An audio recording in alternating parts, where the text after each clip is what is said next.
Students, today we'll see the current affairs analysis dated 13th and 14th September 2021. First news on the changing the like rainfall pattern in northeastern states. So rainfall pattern change again. So climate change there is a lot of influences happening in our rainfall system. So we having southwest monsoon season and the northeast monsoon season. So southwest monsoon like Cape Comorin like northeast you will have rainfall. அதே மாதிரி like மற்ற Himalayas ஏரியாஸ்ல எல்லாம் இருக்கும், பிளைன்ஸ்ல இருக்கும். இது normal. இந்தியாவோட most places will be covered by south west monsoon. North ஈஸ்ட்டை பொறுத்த வரைக்கும் சேம் ரெண்டு இடத்துலையுமே இருக்கும். இது எதுக்கு சொன்னேன் அப்படின்னா ரெண்டு மான்சூனுமே அங்கே அதிகமாகவே ஃப்ளோ ஆகும். சரியா? ஸோ இதுக்கான reason air flows and the Himalayan mountains are there. இதெல்லாமே நம்ம கிளைமேட்டாலஜி டாபிக்ல படித்தோம் அண்ட் தென் இந்தியன் ஜியோகிரஃபியில் வி ஸ்டடிட். ஸோ எனிவே இப்போ கிளைமேட் சேஞ்சினால நார்த் ஈஸ்டர்ன் ஸ்டேட்ஸ்ல எல்லாமே ரெயின்ஃபால் ரொம்ப கம்மியாகுது. அதுக்கான காரணங்கள் தான் இங்கே சொல்லியிருக்காங்க. ஸோ நார்த் ஈஸ்டர்ன் ஸ்டேட்ஸ்ல மெயின்லி ரெயின்ஃபால் எப்போ ரொம்ப அதிகமாக இருக்கும்னா ஜூன் செப்டம்பர் டைம் பீரியட்ல it will be very high. That is south west monsoon time period. So time பீரியட்ல ஸோ இப்போ அதோட ரெயின்ஃபாலோட அளவு வந்து கிட்டத்தட்ட 1979 இருந்து 2014 while comparing 355 millimeters வந்து ரெடக்ஷன் ஆயிருக்கு. So what are the reasons அப்படின்றத இங்கே டிஸ்கஷன். இதுக்கான ரீசன் என்ன அப்படின்னா over rainfall. So like temperature அதிகமாகிறதுனால like rising of warm winds, warm air. அப்புறம் there will be dryness will be created. Dry lands leads to droughts. Over evaporation process, over warming ஆகுறது, increase in rainfall இருக்கும். மற்றபடி time பீரியட்ல no rainfall. So எப்பவுமே வந்து warming நடக்கிறதுனால rainfall இருக்கவே இருக்காது. ஓவர் வார்மிங் ஆகும்போது லேண்டு ட்ரை ஆகும். ட்ரை ஆகும்போது so there is an increase in rainfall. அடுத்த ஸ்பெல்ல தான் இருக்கும். So it will change. So இந்த ட்ரைனஸ்னால droughts will be very high. இது ஒரு ரீசன். அப்புறம் செகண்ட் ரீசன் எடுத்தீங்கன்னா snowfall rise in the snowfall Eurasian ஏரியாவில், தட் இஸ் ரஷ்யா, நம்ம சைனாவோட ஏரியா பார்டரிங்ஸ், நம்மளோட கண்ட்ரியோட பார்டர்ஸில் ஸ்னோஃபால் ரொம்ப அதிகமாக இருந்துச்சுன்னா south west monsoon will get affected. அது like changing pattern. South west monsoon வந்து எப்படி ஃப்ளோ ஆகும் அப்படின்னா ஹிமாலயன் லைக் ஏரியாவில் வந்து இல்லைன்னா டிபெட்டியன் பிளாட்டிவ் வந்து இன்டென்ஸ் ஹீட் ஆகும்போது it will act as a heat engine and then rising of warm wind. அதுக்கு பிறகு tropic of Capricorn and then it will come. So equator cross ஆகும்போது சவுத் வெஸ்ட்டாக வரும். அப்படி வந்தால் தான் உங்களுக்கு நார்த் ஈஸ்ட்லேயும் சரி ஹிமாலயன் ஏரியாலையும் பிளைன்ஸ்ல எல்லாம் உங்களுக்கு ரெயின்ஃபால் அதிகமாக இருக்கும். ஸோ அது தடைப்படுது. Snowfall like snowfall fall in Russia. Then specific decadal oscillation like El Nino La Nina. Decadal அப்படின்னா so it will happen in 10 years 20 years time, 2 decade time பீரியட்ல தான் நடக்கும். So it's not related, it's like El Nino La Nina. நார்மலாக இருக்கக்கூடிய cycle வந்து அங்கே change ஆகுற Pacific ஓஷனில். So it will impact. உங்களுக்கு தெரியும் சவுத் ஈஸ்ட் ட்ரேட் விண்ட்ஸ் வந்து ட்ராப் ஆயிருச்சு அப்படின்னா you won't get south west monsoon. So இதெல்லாம் தான் ரீசன் சொல்லப்படுது. இம்பேக்ட் எடுத்துக்கிட்டிங்கன்னா லைக் வார்ம் அதிகமாகும் போது you have increase in rainfall. அப்போ எரோஷன் ப்ராசஸ் வில் ஹேப்பன். அப்புறம் லேண்ட் வந்து ரொம்ப ட்ரை ஆகும்போது லேண்டோட அந்த அடசிவ் மென் போயிடும், ஒட்டுத்தன்மை. அப்போ அது என்ன ஆகும் அப்படின்னா எரோஷன் ப்ராசஸுக்கு இன்னும் வழிவகுக்கும். ட்ரை பீரியட் அதிகமாகும். அதுக்கு பிறகு ரெயின்ஃபால் ஓவர்ஃப்ளோ ஃப்ளட் அதிகமாகும் போது and then changing of river course. Changing in river course, that is main rivers. Brahmaputra river இருக்கு, Subansiri, Dihang. So Dihang river you people know. Siang river, Brahmaputra river தான் ஷியாங் ஆர் திஹாங்ன்றாங்க. Dibang river is there. So இதெல்லாம் தான் ரீசன்ஸ். இது reason for the changing in north east rainfall. இது impact. So இது important. சரியா? இது கேட்பாங்க. ஸோ யூபிஎஸ்சியில் லைக் கிளைமேட் சேஞ்சினால இம்பேக்ட்ஸ் ஹேப்பனிங் இந்தியாவோட கிளைமேட்டிக்கல் இல்லைன்னா லைக் மான்சூனல் பேட்டர்ன்ல சேஞ்சஸ் இருக்கா அப்படின்றது you have to know. Then second article வந்து restraining mosquito. CRISPR technology மூலமா CRISPR people know that, right? CRISPR-Cas9 technology. It's a scissor. It's a molecular scissor. It will cut the your DNA. அது like humans, so you can do anywhere. CRISPR-Cas9 அப்படின்னு பேரு. So CRISPR அப்படின்றது clustered,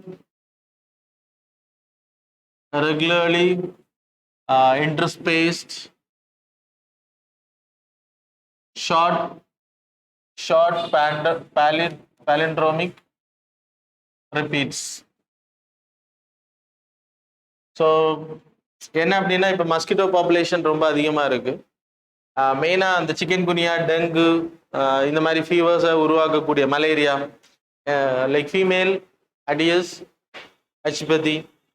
so female anopheles தான் அந்த deadly disease spread பண்ணுறது.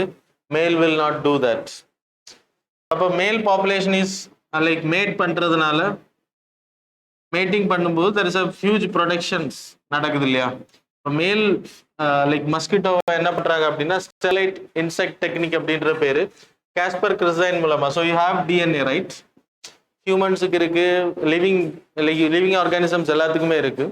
அப்போ அந்த டிஎன்ஏல யூனோ, ஸோ உங்களோட DNA is a program to create a protein. So அந்த ப்ரோட்டீன் தான் உங்களோட பாடி ஃபங்க்ஷன் பண்ணுறது, இல்லைன்னா எந்தெந்த பார்ட்ஸுக்கு என்னென்ன தேவை அப்படின்றத. So it will give deficiency வந்துச்சுன்னா you will be affected by syndromes. Same like that இப்போ இந்த டிஎன்ஏ ஆல்ட்ரேஷன் மூலமா மேலே வந்து இன்ஃபர்டைல் ஆக்குறது, ஸோ ப்ரொடக்ஷனை ஸ்டாப் பண்ணுறது. சரியா? மேட் பண்ணும்போது it won't give production. Females வந்து ப்ரொடக்ஷன்லெஸ்ஸாக மாறுறது. அதன் மூலமாக லைக் என்ன பண்ண முடியும் அப்படின்னா லைக் மஸ்கிட்டோ பாப்புலேஷனை வந்து கண்ட்ரோல் பண்ண முடியும், ஓவர் ப்ரொடக்ஷனை ஸ்டாப் பண்ண முடியும் அப்படின்றதுக்காக இப்போ மேல் மஸ்கிட்டோவை ஆர்டிஃபிஷியலாக உருவாக்கலை, நேச்சுரலாக இருக்கக்கூடிய மேல் மஸ்கிட்டோவை என்ன பண்ணுறாங்க அப்படின்னா CRISPR-Cas9 மூலமாக அதோட DNA alteration. You can see in this diagram below. Diagram that is precised guided insect technique. அதில் கீழே ஒரு டயக்ராம் இருக்கு, ஹெலிக்ஸ் டயக்ராம்.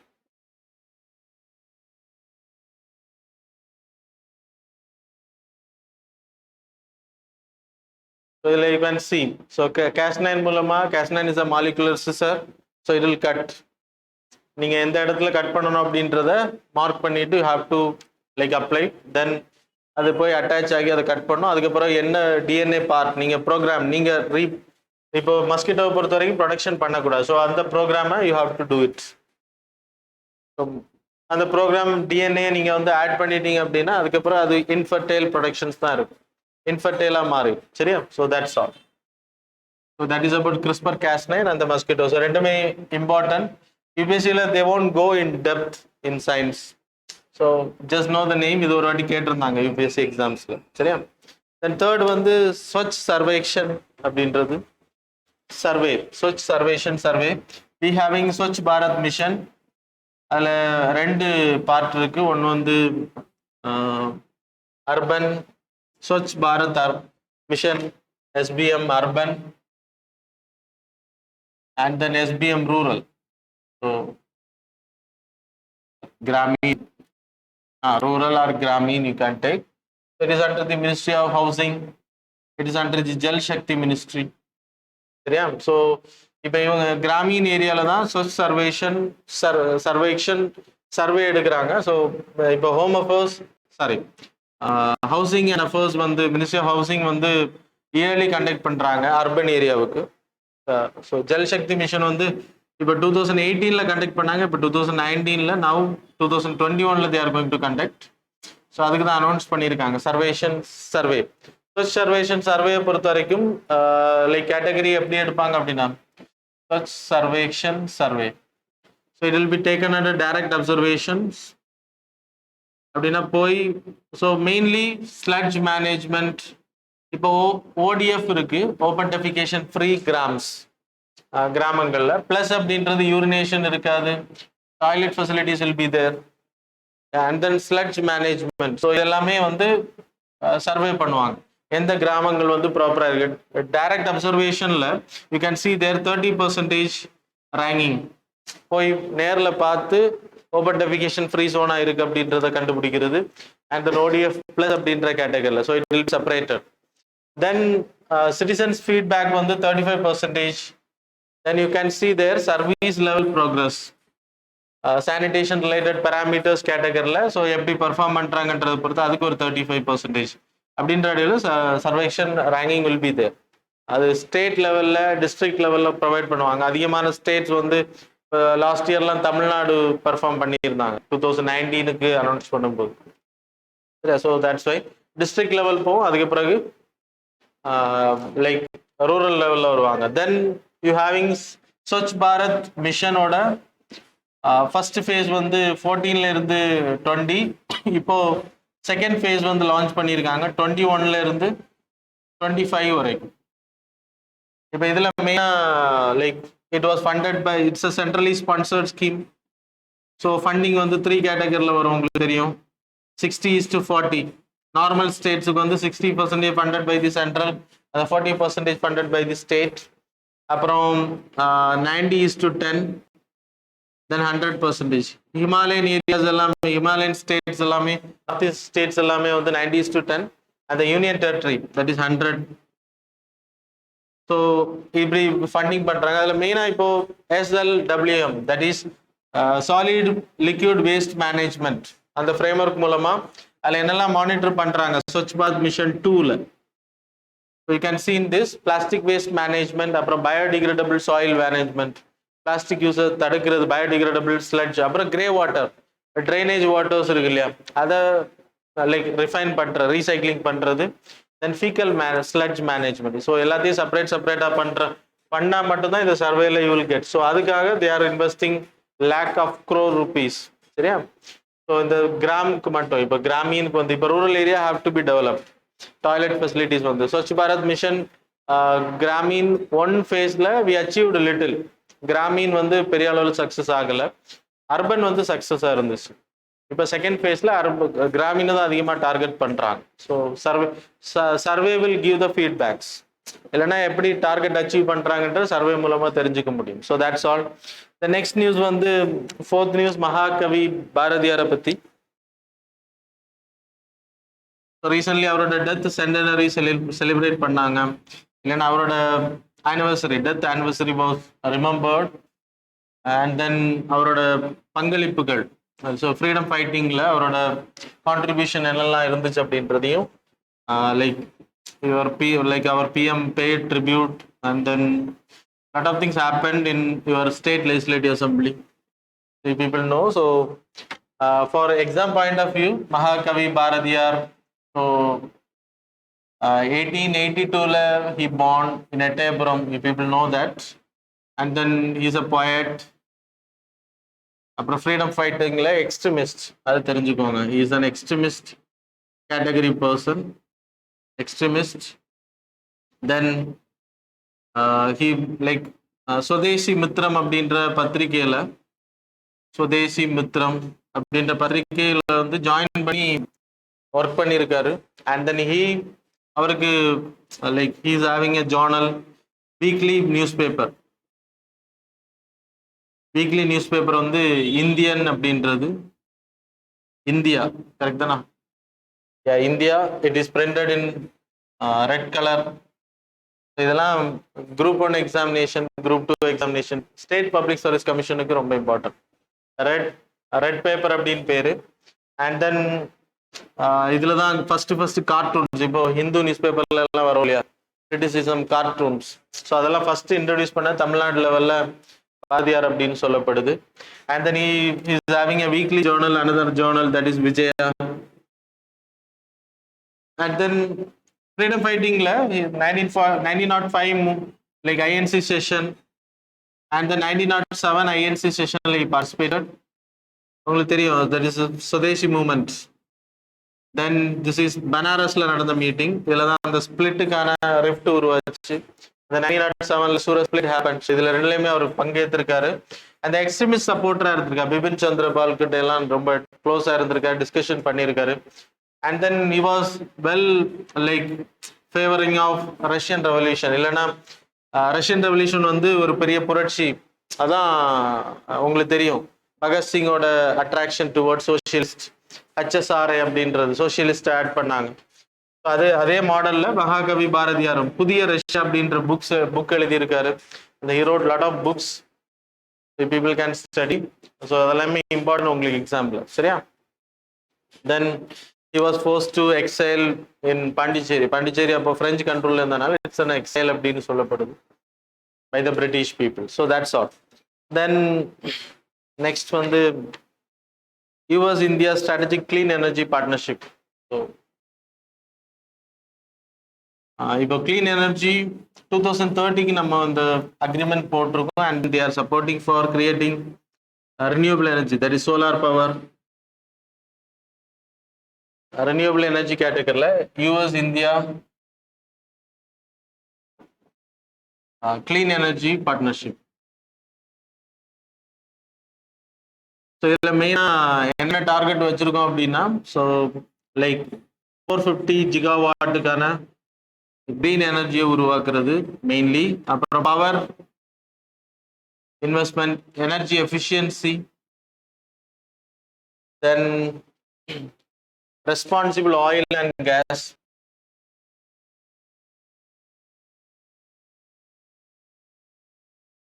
அப்புறம் 450 ஜிகாவாட்டுக்கான renewable energy, then sustainable growth. So இதான் இதோட டார்கெட். இதுக்கு funding is needed. So that is CAFMD, that is climate action financial mobilization dialogue. So CAFMD. So அதுக்கான டிஸ்கஷன் நடந்திருக்கு. ஸோ 450 மெகாவாட்டுக்கு கிரீன் எனர்ஜியை உருவாக்கணும், ரினியூபிள் எனர்ஜியை உருவாக்கணும் அப்படின்னா இந்தியா பொறுத்தவரை it's very tough. So they will help for research.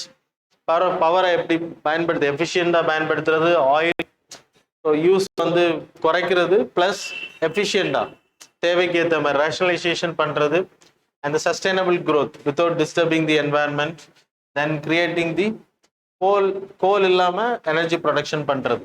So அதுக்கு யூஎஸ் வந்து நமக்கு சப்போர்ட் பண்ணுறாங்க. That's the finance pillar, is that climate action pillar and setting up a road map for all this things. They will help.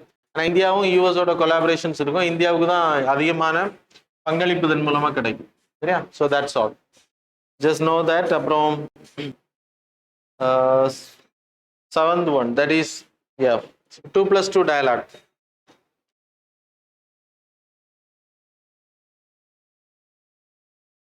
A 2+2 dialogue, it was introduced ரொம்ப முன்னாடி. First வந்து US கூட பண்ணோம், அதுக்கப்புறம் இப்போ குவாட் கண்ட்ரிஸ் கூட எல்லா கூட பண்ணியிருக்கோம். 2+2 dialogue is nothing. Foreign ministers of both countries and defense ministers. So first time it was introduced with USA. 2+2 அப்படின்றப்போ ரெண்டு கண்ட்ரிஸோட ஃபாரின் மினிஸ்டர் அப்புறம் டிஃபென்ஸ் மினிஸ்டர்ஸ், இப்போ இவங்க சேர்ந்து மீட் பண்ணக்கூடிய மீட்டிங் பேர் தான் 2+2 dialogue. இப்போ யூஎஸ் கூட ஃபர்ஸ்ட் பண்ணோம், அதுக்கு பிறகு இப்போ குவாட் கண்ட்ரிஸ் கூட பண்ணியிருக்கோம். Mainly USA, Japan, and then like Australia, then India, then USA. இந்த குவாட் குரூப்பிங் கூட மேக்ஸிமம் எல்லா கண்ட்ரிஸ் கூட, ஆஸ்திரேலியா கூட தான் இப்போ ஃபர்ஸ்ட் டைம் பண்ணியிருக்கோம். So that's why it was in news. மெயினாக அவங்க டிஸ்கஸ் பண்ணது என்னெல்லாம் அப்படின்னா 2+2 dialogue. ஸோ ஆஸ்திரேலியா கூட இருக்கக்கூடிய discussion with India. So Pacific ஓஷனில் யுஎன் கிளாஸ் அடிப்படை லைக் ரூல் பேஸ்டை ஃபாலோ பண்ணுற. ரூல் பேஸ்ட் அப்படின்னா following the like laws, UN CLOS, united nation convention laws of seas, அதை ஃபாலோ பண்ணுறது. ஏன்னா சவுத் சைனா சீல தெர் இஸ் அ டிஸ்பியூட். அதனால தான் மலபார் எக்ஸசைஸுக்கும் நேற்றுக்கு நம்ம பார்த்தா Australian index, AUSINDEX, that is ஆஸ்திரேலியாவும் இந்தியாவுக்கான அந்த எக்ஸசைஸ், நேவல் எக்ஸசைஸ் எங்கே நடக்குது? பசிபிக் ஓஷனில் சவுத் சைனா சி ஏரியாவில் கண்டக்ட் பண்ணுறாங்க. So it will be there for a long. ஸோ இது எல்லாமே இது countering the China. So Australia is against China, சைனாவோட வளர்ச்சி அவங்க எதிர்க்கிறாங்க. சவுத் சைனா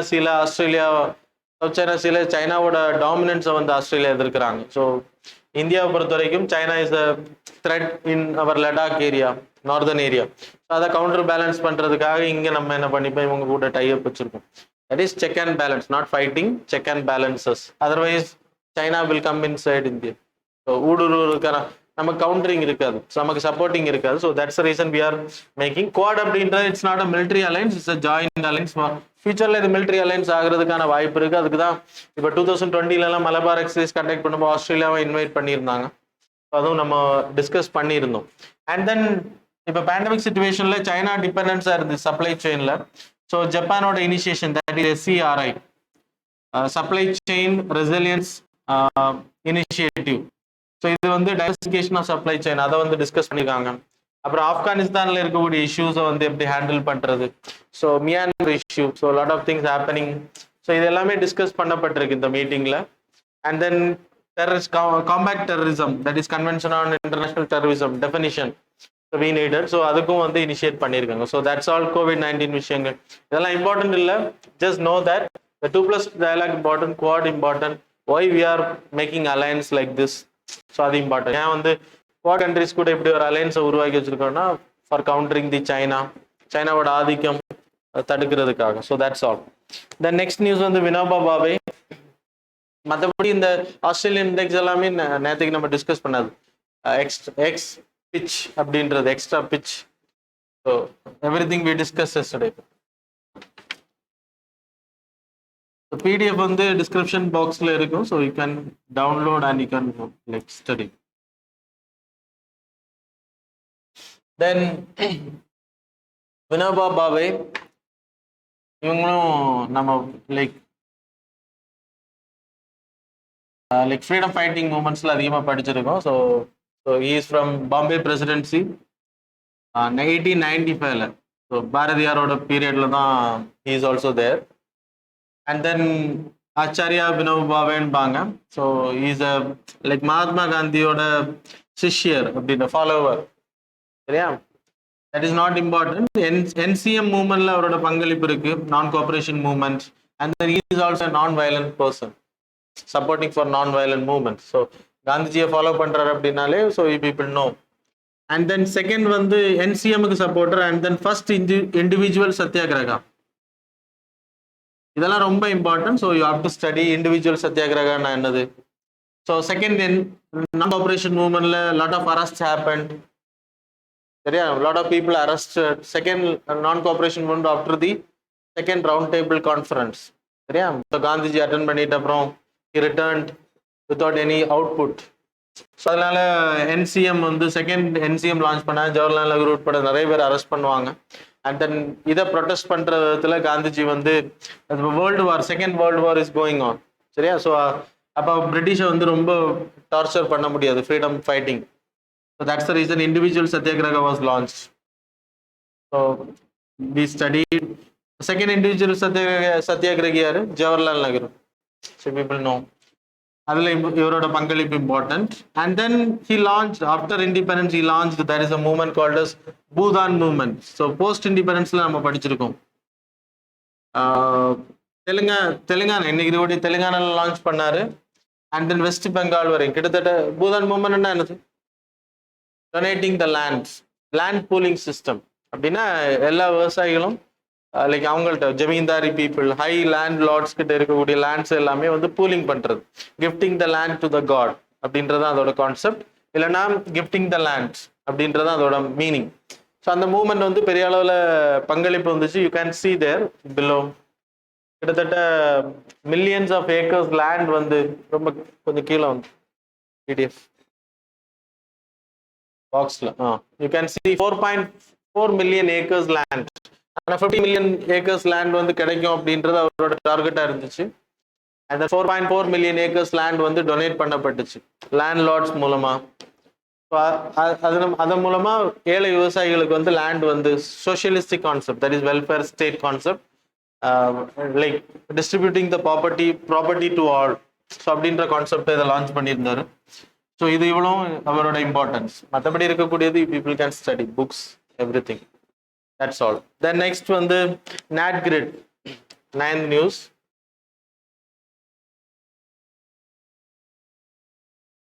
NAGERCOIL நம்ம செக்யூரிட்டி பேப்பர்ல படிச்சிருக்கோம். So anyway I will explain. 2008ல மும்பை டெரரிஸ்ட் அட்டாக் நடந்துச்சு இல்லையா, தாஜ் ஹோட்டல் அட்டாக். ஸோ அதில் there is a person called as David Headley.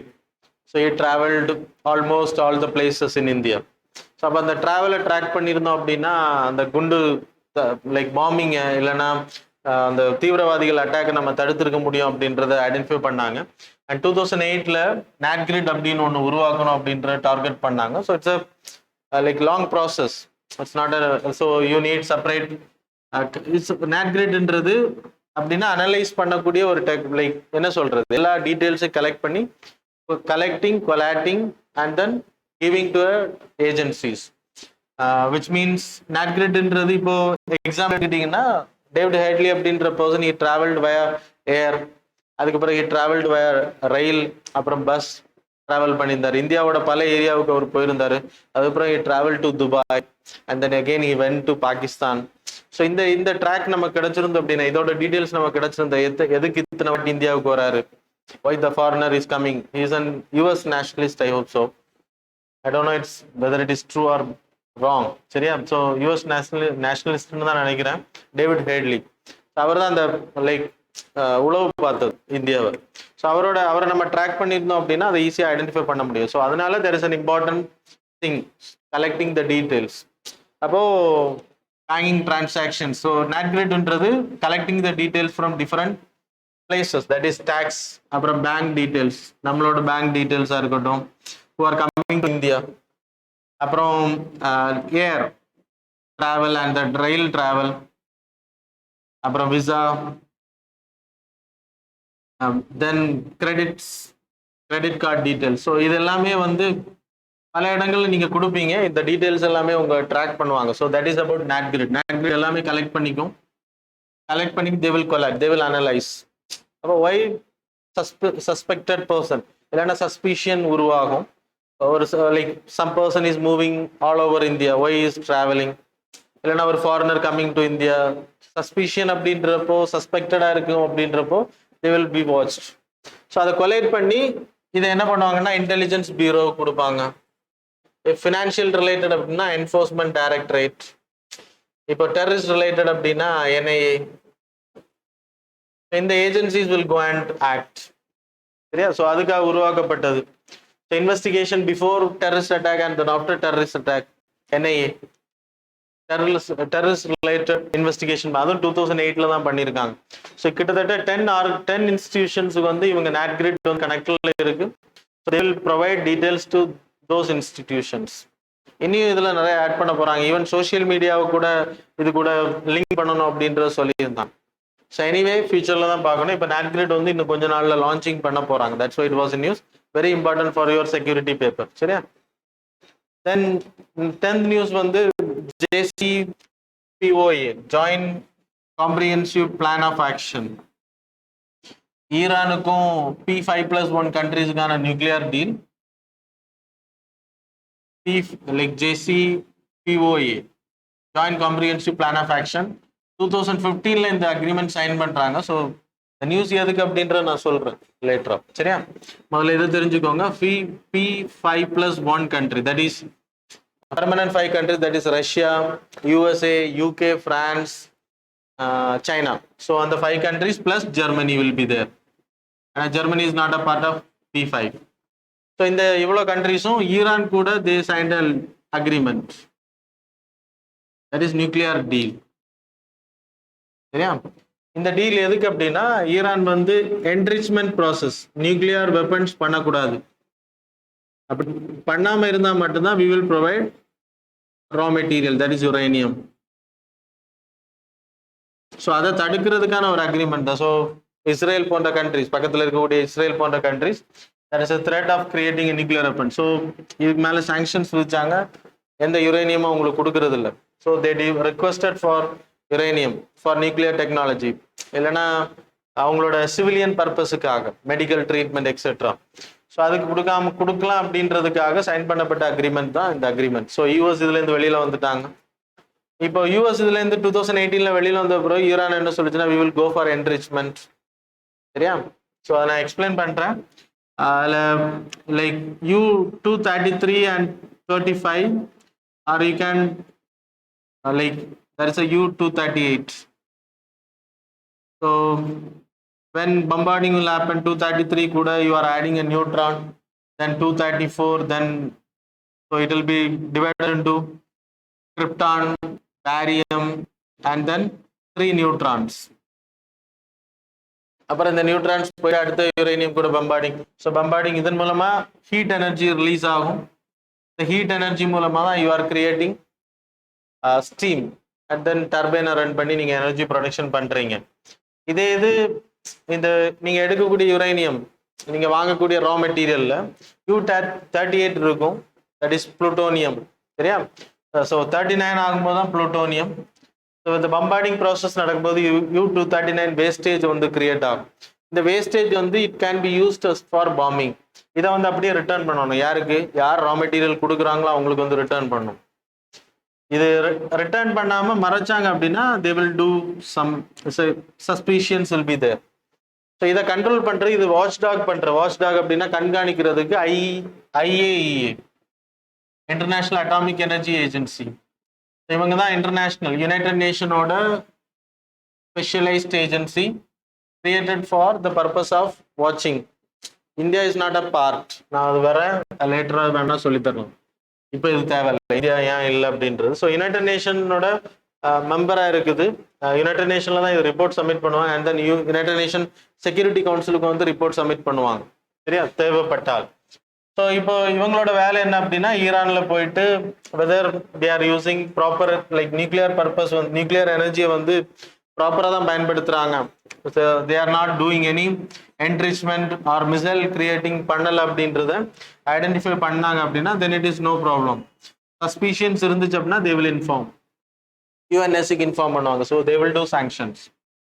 ஏன்னா Iran is part of NPT கேட்டகரியில் வரும், நான் ப்ராலிஃபரேஷன் ட்ரீட்டி. சரியா? So India is not a part of this. So IAEA வந்து கண்காணிக்க முடியாது. ஆனால் US டீலில் இருக்கனால they can also do some reactors, civilian reactors பண்ண முடியும். That is not a part of here. நான் எக்ஸ்பிளைன் பண்ண டைம் ஆகும். So that is enough for this. சரியா? இந்த நியூஸுக்கு ஏற்ற மாதிரி சொல்லியிருக்கேன். Then SEBI introduce T+1 settlement. That is the final one. இப்போ ஷேர் மார்க்கெட்ல ஷேர்ஸ் வாங்குறது ரெண்டு பேரும், ஒன்று வந்து விற்கிறவங்க, இன்னொன்று வந்து buyer and seller. So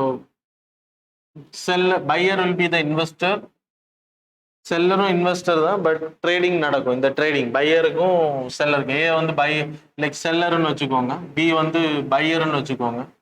so இதில் இப்போ லைக் அவங்களுக்கு போர்ட்ஃபோலியோஸ் இருக்கும். இவங்க கையில் ஒரு 2 ஷேர்ஸ் இருக்குன்னு வைங்க, 2 3 4 ஷேர்ஸ். இதை வந்து B person is going to purchase this shares. இப்போ there is a transaction of money will happen. சரியா? NSDL இருக்கு, நேஷனல் டெபாசிட்டரி ரெசிப்ட் இருக்கு.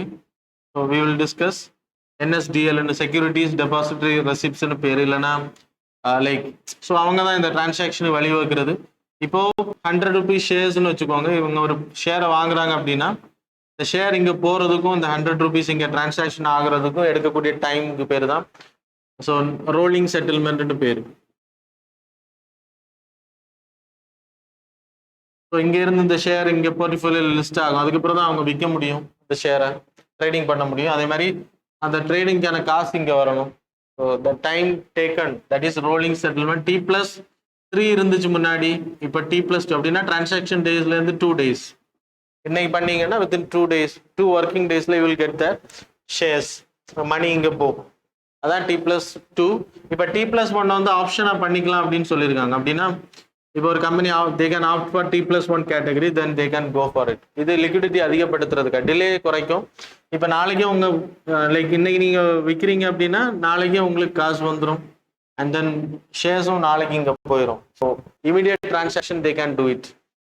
So that's all. சரியா? So that's all about today's current affairs, students. Hope you people enjoyed. Thanks a lot for joining with us.